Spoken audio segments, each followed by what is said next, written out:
Hi అండి, welcome back to our channel. ఎలా ఉన్నారండి అందరూ? సో ఎలా ఉందక్క, అసలు వీడియో రావట్లేదు. నిన్న అట్లీస్ట్ అంటే ఒక్క వీడియో కూడా రాలేదు కదా, ఏమైందక్క చెప్పండి, మీ హెల్త్ బాగుందా అని చెప్పేసి చాలామంది అడుగుతున్నారు. అయితే నేను నార్మల్ రెగ్యులర్ వీడియోస్ అనేటువంటి పోస్ట్ చేయకపోయినా క్లాసెస్ వీడియోస్ అనేటువంటిది నేను చెప్తాను, అంటే ఖచ్చితంగా వాటికి సంబంధించిన వర్క్ అయితే నేను చేసి పెడతానండి. యాక్చువల్లీ నేను నార్మల్ వీడియోస్ తీయలేదు, అయినప్పటికీ కూడా మనకు తెలంగాణ హిస్టరీ క్లాసెస్ అయితే 2 క్లాసెస్ నేను అప్లోడ్ చేశాను. అబ్జర్వ్ చేశారో లేదో, అంటే మొన్ననేమో ఫస్ట్ సెకండ్ క్లాసెస్ అప్లోడ్ చేశాను, నిన్ననేమో 3rd and 4th క్లాసెస్ అయితే అప్లోడ్ చేశాను. త్వరగా అప్లోడ్ చేయాలి సిస్టర్ అని చెప్పేసి కూడా అంటున్నారు, చాలా బాగా చెప్తున్నారు అని చెప్పేసి అంటున్నారు. నేను అదే చెప్తున్నానండి. ఇంకా ఎవరైనా మన ఛానల్లో తెలంగాణ హిస్టరీ అంటే ఆల్రెడీ జాయిన్ అయ్యి ఇంకా అంటే మళ్ళీ ఆటోపే అనేటువంటి డిజేబుల్ చేసుకొని ఇంకా ఇప్పుడైతే మెంబర్ కాని వాళ్ళని కూడా నేను మళ్ళీ అడుగుతున్నాను, జాయిన్ అవ్వండి. ఎందుకంటే ఇంత నీట్గా క్లాసెస్ అనేటువంటిది ఎవరు చెప్పరు. అండ్ దట్టు మెయిన్గా ప్రిలిమ్స్కి చాలామంది ఇప్పుడు ఎంతమంది రాశారు, ఎంతమంది ప్రిలిమ్స్ పాస్ అయ్యారు అనేటువంటిది అందరికీ ఒక ఐడియా వచ్చి ఉంటుంది కదా. 4 లక్షల మంది రాస్తే కేవలం మెయిన్స్కి క్వాలిఫై అయిన వాళ్ళు చాలా తక్కువ మంది, అంటే 30,000 మెంబర్స్. సో ఈ 30 అక్కడి నుంచి ఇక్కడికి రావాలంటే కూడా ప్రిలిమ్స్ పాస్ అవ్వడానికి కూడా చాలా కష్టపడాలి. వన్స్ ప్రిలిమ్స్ పాస్ అయితేనే కదా మనం మెయిన్స్కి ప్రిపరేషన్ అనేటువంటి స్టార్ట్ చేయాల్సింది. సో ఫస్ట్ స్టెప్ మనం Group 1 ర్యాంకర్ అవ్వాలి అని అంటే ఫస్ట్ స్టెప్ ప్రిలిమ్స్. సో ప్రిలిమ్స్కి మెయిన్ కొన్ని సబ్జెక్ట్స్ని మాత్రం మన ఆయుధాలుగా చేసుకొని వాటిని బాగా ప్రిపేర్ అవ్వాలి. సో మెయిన్గా Group 1 ఆస్పిరెంట్స్ని, ముఖ్యంగా బిగినర్స్ని దృష్టిలో పెట్టుకొని ఏవేవి సబ్జెక్ట్స్ ఇంపార్టెంట్, ఏవేవి సబ్జెక్ట్ హై వెయిటేజ్ ఉన్న సబ్జెక్ట్స్ని నేను క్లియర్గా ఎక్స్ప్లెయిన్ చేస్తున్నాను. ఓకే, ఈ సబ్జెక్ట్ నుంచి కొంచెం తక్కువ బిట్స్ పడే ఛాన్స్ ఉంది అన్న వాటిని ఎక్కడి వరకు షార్ట్ నోట్స్ ఇవ్వాలో అక్కడి వరకు ఇస్తున్నాను, ఎక్కడి వరకు కంటెంట్ ఇవ్వాలో అక్కడ వరకు కంటెంట్ ఇస్తున్నానండి. ముఖ్యంగా హిస్టరీ అనేటువంటి చాలా మంది ఇష్టపడరు. అందుకనంటే నేను కూడా హిస్టరీ ఒకప్పుడు నాకు హేట్ సబ్జెక్ట్ చాలాసార్లు చెప్పాను. హేట్ సబ్జెక్ట్ అయినటువంటి హిస్టరీ నాకు ఇప్పుడు ఫేవరెట్ సబ్జెక్ట్గా ఎలా మారింది అని అంటే, మీరు నా నోట్స్ చూస్తే మీకు అర్థమైపోయి ఉండాలి, నేను రాసుకున్న నోట్స్ నా ఎక్స్ప్లెనేషన్లోనే మీకు అర్థమైపోయి ఉండాలి. ఇంకా ఎంత ఇష్టంగా నేను హిస్టరీ క్లాసెస్ని టీచ్ చేశానో దాన్ని బట్టి మీకే అర్థమైపోయి ఉండాలి. అయితే ఎందుకు వీడియో చేయలేదంటే, బ్యాక్ పెయిన్ అయితే సివియర్గా ఉందండి. నిన్న అసలు మా పెద్ద పాపకు ఒక ఎగ్జామ్ ఉండే, ఇంకా ఈ రోజుతో 2 పిల్లలకి హాలిడేస్ స్టార్ట్ అయిపోయినట్టే, సమ్మర్ హాలిడేస్. నిన్న అసలు లేవలేకపోయానండి, చాలా అంటే చాలా ఘోరంగా ఉంది. ఇప్పుడు కూడా మీ ముందు ఇట్లా కూర్చున్నాను, కానీ నార్మల్గా అయితే ఈ వీడియో తీయడానికి కూడా నాకు ఓపిక లేదు. ఇంకా క్లాసెస్ వీడియోస్ తీద్దామని చెప్పేసి అనుకుంటున్నాను, కానీ డాక్టర్ స్ట్రిక్ట్గా చెప్పారు, ఎక్కువసేపు కూర్చొని ఉండకండి అని చెప్పేసి అయితే చెప్పారండి. సో ఎంత ట్రై చేసినా కూడా అసలు స్ట్రైట్గా కూర్చోడానికి అయితే రావట్లేదు, బెండ్ అయిపోతుంది అనమాట. మళ్ళీ నడుము పట్టి మళ్ళీ మార్చారు. యాక్చువల్లీ నేను నడుము పట్టి వాడుతూనే ఉంటాను, కానీ డాక్టర్ వచ్చేసి మళ్ళీ పెద్ద నడుము పట్టి ఇచ్చారు. నాకు ఎందుకో అది పెట్టుకుంటే స్టమక్ దగ్గర నొప్పి లేస్తుంది. ఇంకా అది నేను వద్దని చెప్పేశాను. వెనకకు స్టిఫ్నెస్ రావాలి అని చెప్పేసి ఇస్తున్నారు బ్యాక్ పెయిన్కి బెల్ట్, కానీ అది నాకు స్టమక్ బాగా నొప్పి లేస్తుంది అనమాట. సో ఇంకా పర్సనల్ ప్రాబ్లమ్స్ అన్ని పక్కకు పెడితే, ఎందుకు ఇంత పర్సనల్ ప్రాబ్లమ్స్ చెప్తున్నాను అని అంటే ఒక లేడీకి, ముఖ్యంగా హౌస్ వైఫ్స్కి, మదర్ అయిన వాళ్ళకి చెప్తున్నాను. మనకు ఏమన్నా అయింది అని అంటే మెయిన్ సఫరర్స్ మన ఫ్యామిలీ, మన పిల్లలండి. ముఖ్యంగా పిల్లలున్న తల్లులకు మాత్రమే బాధ అర్థమవుతుంది. సో మరీ హెల్త్ని నెగ్లెక్ట్ చేసి హెల్త్ పాడేలాగా మాత్రం అస్సలు చదవకండి. సో ఈ సంవత్సరం కాకపోతే నెక్స్ట్ సంవత్సరం అన్నా చదవచ్చు. అంతగా మీకు జాబ్ అనేటువంటిది నెసరీ లేదు అని అనుకుంటే కూడా, అంటే చాలామందికి ఏంటంటే జాబ్ కావాలి అని చెప్పేసి అంటే ప్యాషన్ తోటి గవర్నమెంట్ ఫీల్డ్కి వస్తారు, కానీ జాబ్ లేకపోయినా వీ కెన్ సర్వైవ్ అని అనుకునే వాళ్ళు మాత్రం please take care of your health. ఎందుకంటే నేనే బెస్ట్ ఎగ్జాంపుల్. చాలా అంటే హెల్త్ అయితే చాలా లాస్ అయ్యాను అనమాట నేను, విచ్ ఐ కాంట్ గెయిన్ రీబ్యాక్. మళ్ళీ మనము బ్యాక్ తీసుకురాలేంది హెల్త్. అయితే హిస్టరీ క్లాసెస్ అనేటువంటివి నడుస్తున్నాయండి, ఒకసారి చూడండి. ఇవాళ కూడా మ్యాక్సిమం షూట్ చేస్తాను. పిల్లలు ఇంట్లో ఉంటే మ్యాక్సిమం నాకు డిస్టర్బెన్స్ అనేటువంటిది ఉంటే నేను క్లాస్ మీద కాన్సన్ట్రేట్ చేయను.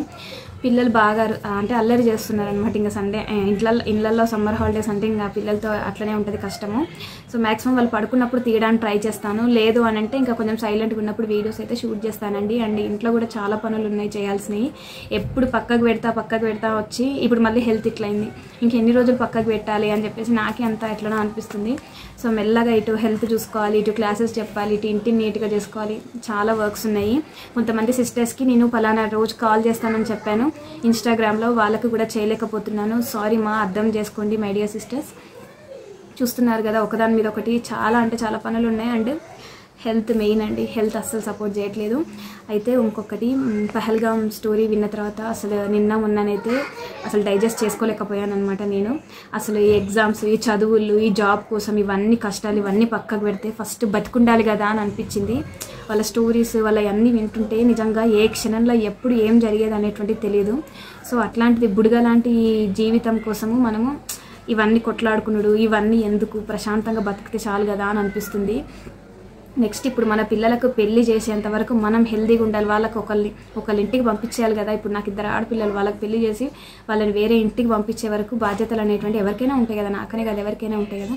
సో అప్పటి వరకు మనం బతికి బట్ట కట్టాలి అంతే. అదొక్కటి అనుకోవాలి. ఈ టైం గ్యాప్లో మనము ఏదో ఇంకా పడి చదివి హెల్త్ ఖరాబ్ చేసుకొని ఇంకేదో రోగాల పాలయ్యి ఇంత సర్వైవ్ కాని సిచ్యువేషన్ దాకా వెళ్ళాల్సిన అవసరం లేదు అని ఎవరికి చెప్తున్నాను అంటే, ముఖ్యంగా హెల్త్ ఇష్యూస్ని చాలా పెట్టుకొని కూడా నేను ఖచ్చితంగా సాధించాలి అని అనుకునే వాళ్ళకి ఒకటి చెప్తున్నాను.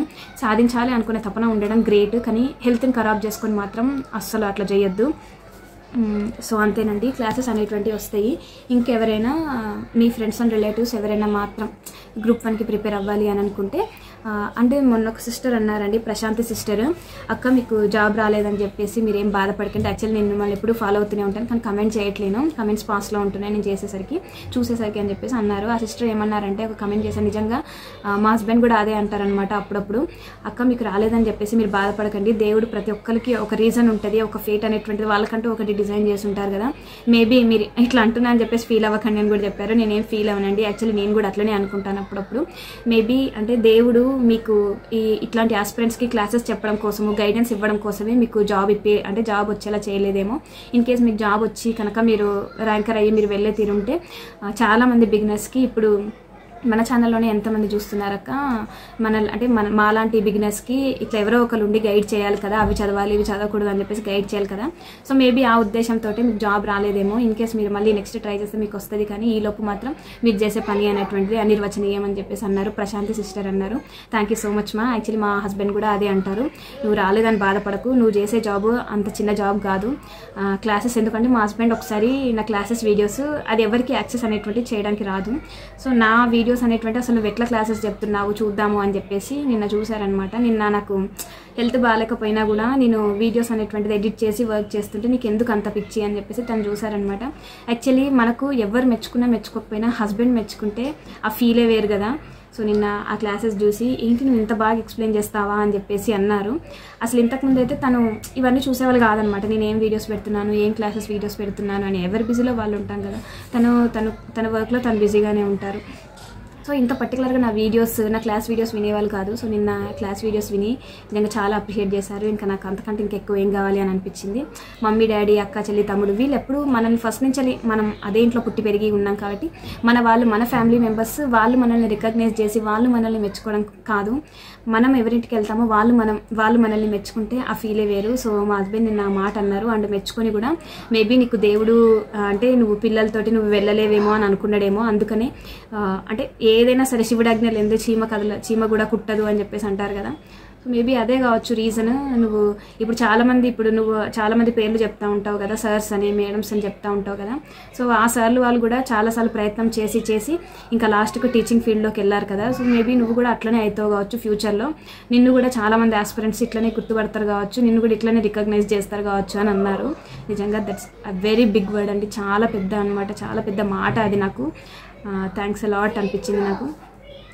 మీరు ఆ సిస్టర్ కూడా అదే అన్నారు, ఎగ్జాక్ట్లీ మా హస్బెండ్ ఏదన్నారో. Thank you sister.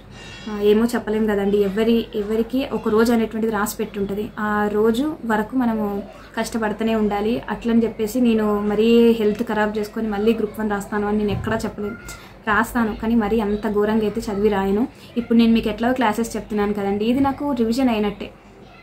మీకు క్లాసెస్ చెప్తున్నాను అంటే నేను కూడా చదువుతున్నట్టే కదా. సో ఈ జ్ఞానంతో ఇన్ కేస్ మళ్ళీ నెక్స్ట్ గ్రూప్ 1 ఒకవేళ పడితే సిచ్యువేషన్స్ అన్నీ అనుకూలిస్తే అప్పుడు నేను ఎగ్జామ్ రాస్తాను. ఇంకా లేదు హెల్త్ అస్సలకే సెట్ అవ్వట్లేదు అని అంటే మాత్రం నేను రాయనండి. ఎందుకంటే హెల్త్కి మించిన అది ఏం లేదు. మెయిన్ నా పిల్లలకి, ఎవరైనా సరే పిల్లలకి ఖచ్చితంగా తల్లి ప్రేమ అది రీప్లేస్ అనేటువంటిది కాంది. సో అదనమాట, ఏదేదో చెప్తున్నాను అని చెప్పేసి అనుకోకండి. యాక్చువల్లీ ఒక మాట నేను అంటున్నాను అని అంటే సంథింగ్ ఎవరికైనా ఆన్సర్ చేస్తున్నానని కావచ్చు, లేకపోతే ఎవరిదన్నా మెయిల్ గురించి నేను ఎక్స్ప్లెయిన్ చేస్తున్నానని అర్థము. సో ఇండైరెక్ట్గా కొంతమంది ఏంటంటే అక్క ప్లీజ్ డోంట్ అంటే నా పేరు చెప్పకండి, మీరు కంటెంట్ అనేటువంటి డెలివర్ చేయండి బట్ నేమ్ చెప్పకండి అని చెప్పేసి అంటారు. సో చాలామంది సిస్టర్స్ నాలాంటి సిచ్యువేషన్లో ఉన్న వాళ్ళు చాలామంది ఉంటారు. ఎవరు మనల్ని అర్థం చేసుకోకపోయినా మన ఫ్యామిలీ కోసం ఉండాలి, మన పిల్లల కోసం ఉండాలి. అంటే ఈ 2-3 డేస్లో చాలా మెయిల్స్ చూశాను అనమాట, హార్ట్ టచింగ్ మెయిల్స్ అనమాట. సో వాళ్ళందరికీ మీరేంటి నా సిచ్యువేషన్లో ఉంటే మీరు ఏం చేస్తారు అంటే కంప్లీట్లీ నాకు మాత్రం ఖచ్చితంగా నేననే కాదు ఎవరైనా ఫ్యామిలీ అనే చెప్తారు కదా ఫస్ట్ ప్రియారిటీ. హెల్త్ అంతా ఖరాబ్ అవుతున్నా కూడా చదవాలని అనిపిస్తుంది, కానీ వీళ్ళనే మాటలు వాళ్ళనే మాటలకి అంటే ఇక పిల్లల్ని వదిలేసి వెళ్ళలేని మనల్ని ఎవరు గుర్తించట్లేరు అక్క అని సిస్టర్స్కి నేను ఇది ఆన్సర్ అనమాట. అంతేనండి, వీడియో లెంత్ ఎక్కువైపోయింది, నేను షూట్ చేసి అప్లోడ్ చేస్తానండి. ఓకేనా, నోట్స్ చేసుకోండి, వీడియోస్ అనేటువంటిది క్లాసెస్ అనేటువంటివి నోట్స్ చేసుకోండి, వెరీ బ్యూటిఫుల్ నోట్స్ అండి. ఓకేనా, thank you so much for watching this video. See in next video, by.